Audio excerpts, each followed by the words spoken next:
I've always loved the mountains.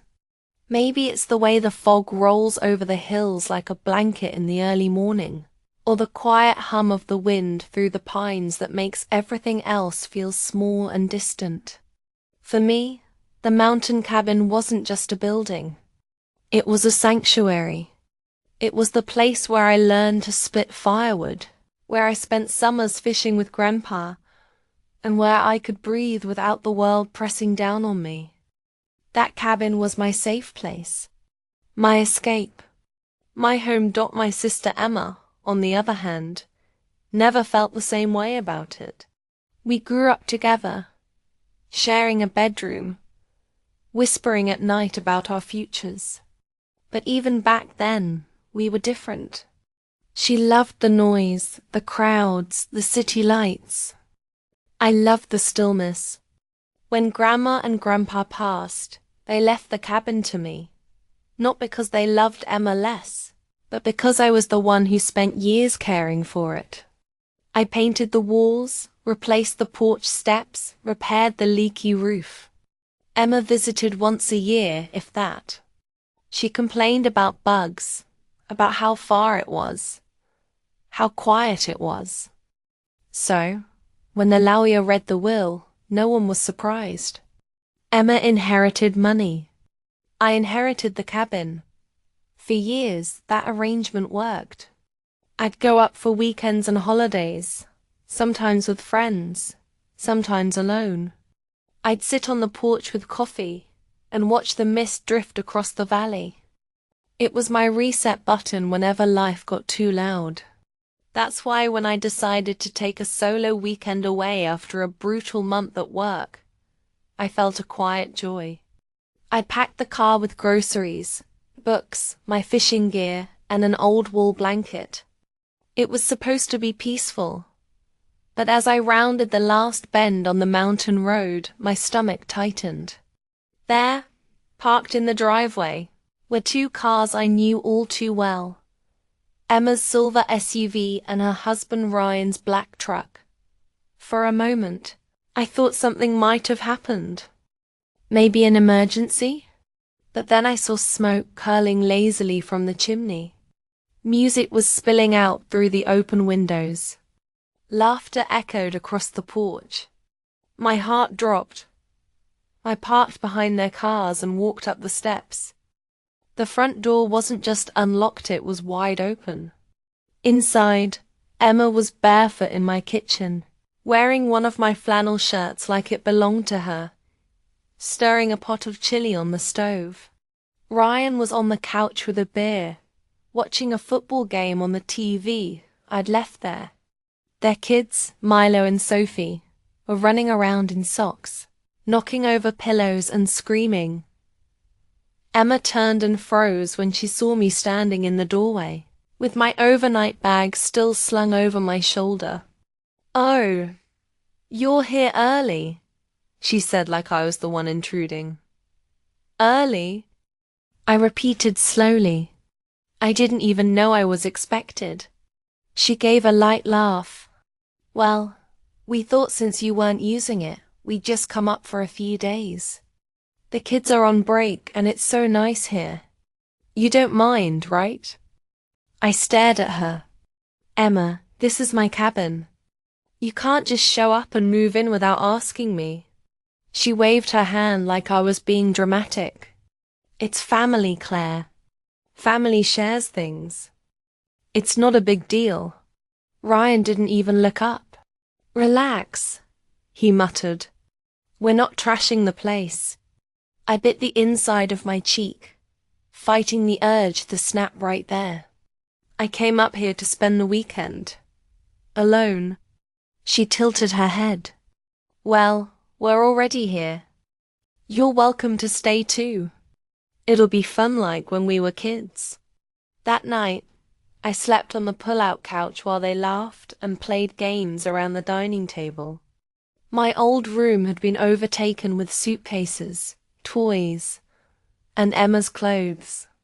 Lying there, staring at the ceiling, I could feel my chest tighten. It was like watching someone slowly take apart something you built with your bare hands. The next day, things only got worse. Emma decided to reorganize my pantry.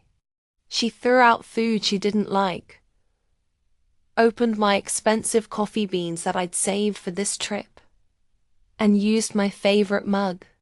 Ryan took my fishing rod without asking and snapped it on a rock. The kids spilled juice all over the rug and left their sticky handprints on the walls. When I told Emma she needed to keep them under control, she rolled her eyes. They're just kids. You're so uptight. But the final straw came that Sunday. I went for a long walk down the trail behind the cabin to clear my head. When I came back, I found a massive wooden sign staked in the front yard. It read, "Grant Family Getaway." I stopped dead in my tracks, pulled the sign out of the ground, and stormed inside. "What the hell is this?" Emma appeared with a glass of wine, looking entirely too pleased with herself. "Oh, that?" Ryan ordered it online. "Isn't it cute? We thought we could make this our annual family spot." I felt my face flush hot. "We? This is my cabin, Emma. Not yours. Not Ryan's, mine." She crossed her arms. "You barely come up here. It's just sitting empty. Why shouldn't we use it?" "Because you didn't ask," I said through gritted teeth. "Because it doesn't belong to you. Because you can't just take something because it's convenient." She laughed under her breath like I was being childish. I didn't argue further. I went to my room, packed my bag, and drove home that night. But I didn't do it because I was defeated. I did it because I had a better plan. The next morning, I called Nate. He's an old friend, works in property management, and knows a thing or two about legal rights.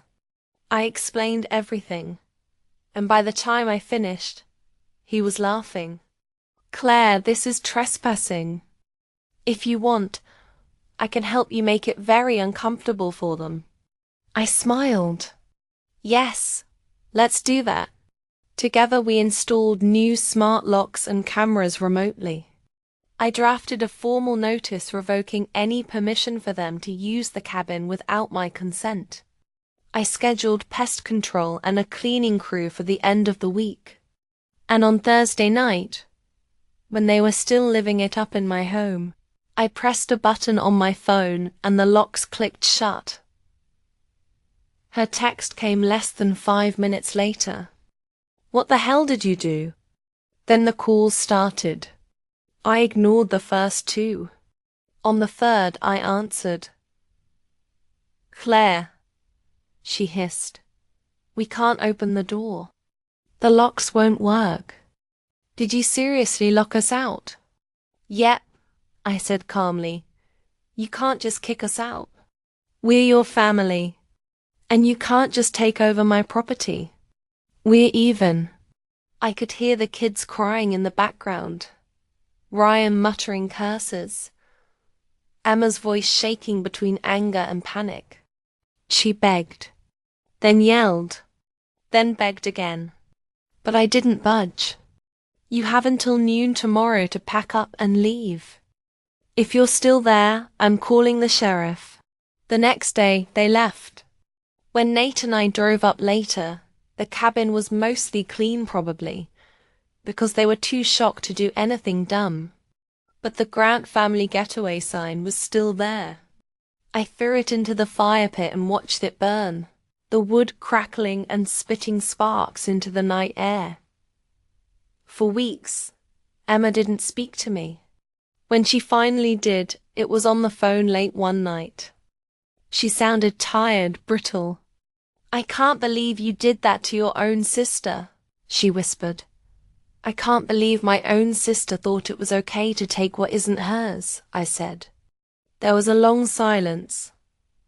Then quietly she said, "I just wanted the kids to have a place to go. I didn't think it was a big deal."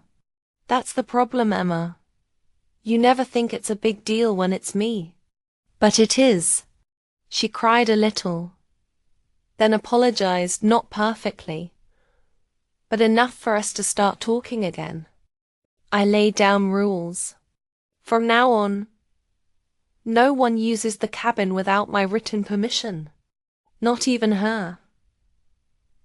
A few months later, she asked if they could come for a weekend properly this time. She offered to bring their own supplies, clean up, and pay for anything they used. I hesitated, then said yes. It wasn't about letting her off the hook.